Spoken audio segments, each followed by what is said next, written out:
සුබ දවසක් හැමෝටම. සොබාදහමේ සතුටු ආකාරයන් යුගලය ගැන අප කතා කරමින් සිටිනවා.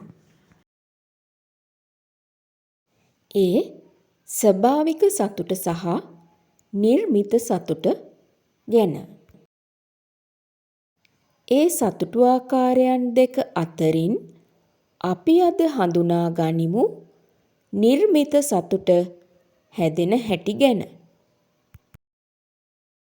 ඔයගොල්ලන්ට පෙනෙනවද මේ මුහුද?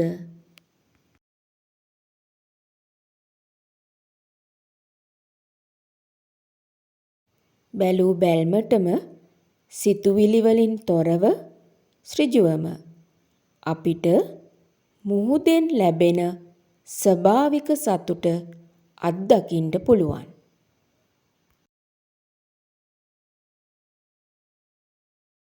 ඒත් අපි ඒ ස්වභාවික සතුට ඉක්මවා ගිහින් ඒ රැල්ලේ දර්ශනය තණ්හාවෙන් ආශාවෙන් ආස්වාදනය කරනවා. නිර්මිත සතුට හැදෙන්නේ මෙන්න මෙතනදී. අපි තව දුරටත් බලමු මේ නිර්මිත සතුට හැදෙන ආකාරය ගැන. අපි මේ කතා කරන නිර්මිත සතුට මේ මුහුදේ නැගෙන රැලි වගේ. ඒ රැලි දකින විට අපට සතුට ඇති වෙනවා. බය ඇති වෙනවා. ඒ වගේම රැල්ල නැති වෙලා යනකොට දුක හිතෙනවා. මේ අපිට ඇතිවෙන සිතුවිලි. ඒත් මේ සිතුවිලි අපිට ඇතිවෙන්නේ ජලයෙන් පිරි මේ මුහුදේ ජලයෙන්ම ඇති කෙරෙන වෙනස්කම් නිසා.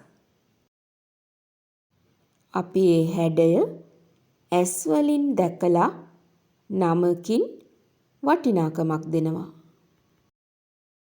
ඒ සියල්ලම අපට මුහුදේ දර්ශනයෙන් මූලිකව ලැබුණු ස්වභාවික සතුට අභිබවා සිදුවන නිර්මාණයන්. ඉතින් රැල්ල දකින වාරයක් පාසා අප තුල ගොඩනැගෙන ආශාවේ ශක්තිය බලවත් වෙනවා.